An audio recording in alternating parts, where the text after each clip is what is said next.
بحریہ ٹاؤن کے حوالے سے، ملک ریاض کے حوالے سے کچھ اہم خبریں آپ کے گوش گزار کرنا چاہتا ہوں۔ میں انتخاب سوری اور آپ دیکھ رہے ہیں ہمارا چینل پراپرٹی اپڈیٹس۔ ملک ریاض صاحب نے کل ایک ٹویٹ کیا ہے، بڑا اہم اعلان کیا ہے۔ وہ کیا اعلان ہے، کیا باتیں انہوں نے کی ہیں، اس پر میں آج بات کروں گا۔ اور ساتھ ساتھ اس وقت ملک ریاض کی جو اہم پراپرٹیز ہیں جس کا تعلق اسلام آباد سے اور پنڈی سے ہے، ان کی نیلامی ہونے جا رہی ہے، اور یہ نیلامی صبح 11 بجے 7 اگست کو نیب کے دفتر G61 میں باقاعدہ اس کی نیلامی ہے۔ یہ نیلامی اسلام آباد اور پنڈی سے متعلق پراپرٹیز ہیں جس کا باقاعدہ ذکر آیا ہے۔ اس میں سینما گھر کی زمین بھی ہے اور اسکول کی بلڈنگ بھی ہے، روبیش مارٹ ہے، اس کے علاوہ کوآپریٹو آفس ہے ان کے، اور اسی طرح فیز 4 وغیرہ میں ان کی جائیداد ہے جس کی باقاعدہ جو ہے وہ نیلامی کا اعلان کیا ہے۔ ساتھ ساتھ ملک ریاض صاحب نے جن پراپرٹیز کا ذکر کیا ہے ان کی نیلامی ہونے جاری ہے۔ اس کے علاوہ جو ملک ریاض نے ٹویٹ کیا ہے اس کے حوالے سے میں آپ کو بتانا چاہ رہا ہوں۔ اچھا جناب، میرے سامنے ان کی وہ ٹویٹ ہے جس میں انہوں نے باتیں کی ہیں۔ میں چاہوں گا کہ اس پہ ہم کچھ بات کر لیں جو انہوں نے ٹویٹ کیا ہے۔ ٹویٹ میں انہوں نے اعلان کیا ہے کہ میری جان سے عزیز پاکستان بھائیوں بہنوں، میں انتہائی افسوس سے کرب کے ساتھ یہ آگاہ کرنا چاہتا ہوں کہ گزشتہ چند ماہ کے دوران حکومتی اداروں کی جانب سے مسلسل دباؤ، درجنوں اسٹاف ارکان کی گرفتاری، کمپنی کے تمام بینک اکاؤنٹ کی منجمدی، عملے کے گاڑیوں کی ضبطی اور دیگر سخت اقدامات کے باعث بحریہ ٹاؤن کا ملک بھر میں آپریشن بند کرنے کا اعلان کیا گیا ہے۔ اور اس میں انہوں نے شدید تنقید کی ہے اور کہا ہے کہ ہماری رقوم کی روانی مکمل طور پہ تباہ ہو چکی ہے، روزمرہ سروسز فراہم کرنا ناممکن ہو گیا ہے، ہم اپنے دوستوں اور ہزاروں اسٹاف کی تنخواہیں دسیوں ہزاروں اسٹاف کی تنخواہیں ادا کرنے کے قابل نہیں ہیں۔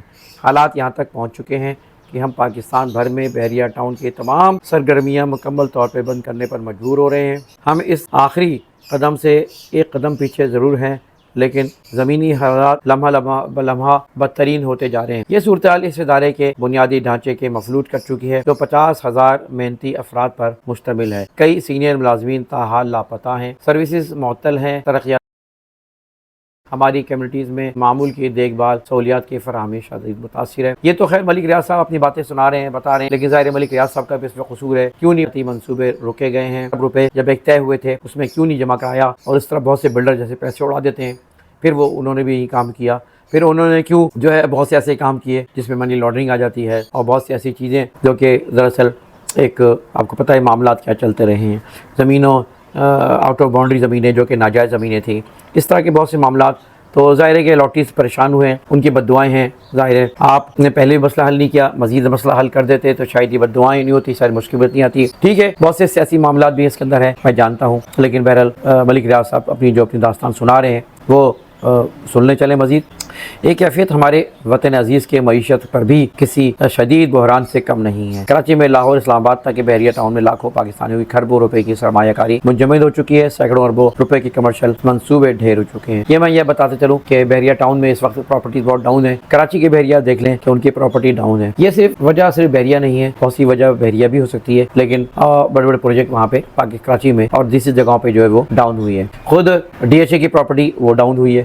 تو ایسا نہیں ہے کہ صرف وہ تو لوگوں کے پیسے ڈوب گئے ہیں، پھنس گئے ہیں، واقعی یہ بات ہے، لیکن یہ ہے کہ اس میں بحریہ اگر اپنا رویہ صحیح رکھتا تو شاید یہ معاملے نہیں آتے۔ خیر ہماری بھی دعا ہے، ہماری بھی تمنا ہے کہ لوگوں کے جو پیسے پھنسے ہیں وہ واپس ملے۔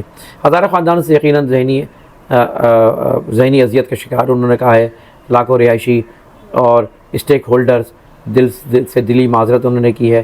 تو بھائی خیر یہ باتیں ہیں، اس میں اہم بات یہ ہے کہ انہوں نے آخر میں یہ کہا ہے کہ ہم دل و جان سے پاکستان عوام اور ریاست کے اداروں کے تن من دھن قربان کے جذبہ رکھتے ہیں۔ اچھی بات ہے الحمدللہ۔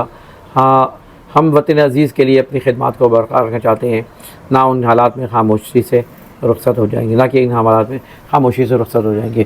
تو ایک طرف تو انہوں نے یہ براہ راست بھرپور اعلان کر دیا ہے کہ وہ تمام سرگرمیاں بند کر رہے ہیں۔ اب یقیناً اس سے مسائل کھڑے ہوں گے، اس میں بہت سے دفاتر بند ہونے کی وجہ سے لوگوں کے وہ ٹرانزیکشنز ہیں اور دیگر معاملات میں پراپرٹیز پہ اثر انداز ہوں گے. یقیناً پہلے ہی پراپرٹی ڈوبی ہوئی ہے اس وقت بحریہ ٹاؤن کی, مزید اس پہ جو ہے منفی اثرات مرتب ہو سکتے ہیں. ملک ریاض کو چاہیے کہ وہ بھی بھائی توبہ کریں, اپنی چیزوں سے رجوع کریں, اور میں یہ کہوں گا کہ حکومت کو بھی چاہیے کہ بھائی ان کا کوئی قصور نہیں ہے, جن کی پراپرٹیز جنہوں نے خریدی ہے, انویسٹمنٹ کی ہے, ان کو سیف ہونا چاہیے, ان کے معاملات کا حل ہونے چاہیے, ان کے جو بھی ٹرانزیکشنز ہیں, ٹرانسفرز ہیں, وہ سارے کھلے رہنے چاہیے, ان کو کسی قسم کی پریشانی نہیں ہو چاہیے. گورنمنٹ کو اس کا اہتمام کرنا چاہیے. اور ساتھ ساتھ جو ہے میں نہیں سمجھتا کہ پراپرٹیز پہ کوئی ایسا مسئلہ آئے گا کہ لوگوں کی پراپرٹی ڈوب جائے گی, چھین لی جائے گی, قبضہ ہو جائے گا سرکار کی طرف سے یا کسی طرف سے. یہ معاملہ نہیں ہوگا, معاملہ ایسے ہی چلتے رہیں گے, آگے دیکھیں کیا ہوگا. یہ ساری باتیں ہیں. لیکن میں تمام بلڈر سے, میں ایک ملک ریاض سے نہیں اور تمام بلڈر سے کہتا ہوں کہ بھائی سیدھے سیدھے کام, ایمانداری سے کام کرو, ڈیلیور بھی کرو لوگوں کو, اور لالچ نہ کرو. کیا کریں گے پیسہ لے جا کے یار, اتنی دولت کماتے ہیں یہ, اور بہت سے بلڈرز کو میں دیکھتا ہوں اور بہت سے سرمایہ کار ہیں, وہ پیسہ پیسہ پیسہ, یہ سب دھرا رہ جائے گا یہاں پر, کچھ نہیں ملے گا. قبر میں کیا لے کے جائے گا انسان, کچھ لے کے نہیں جائے گا, وہی کفن ہوگا جو کہ ساتھ لے کے جائے گا. تو بھائی خدا کے لیے اس دنیا نہیں آخرت کے بارے میں سوچو کہ اصل چیز آخرت ہے. تو تمام وہ لوگ جو کہ اس طرح کے کام کر رہے ہیں, سب نہیں لیکن بہت سے لوگ ایسے ہیں جو کہ لالچ کر رہے ہوتے ہیں, پیسہ, اس کی لالچ, اس کی حرص ختم نہیں ہوتی. اللہ تعالیٰ ہدایت دے ہمیں. یہ تھی کچھ باتیں جو کہ اہم اعلانات تھے. انتخاب سوری کو اجازت دیجیے. ویڈیو کو لائک کریں, کامنٹ کریں, چینل کو سبسکرائب کریں. اجازت دیں, اللہ حافظ.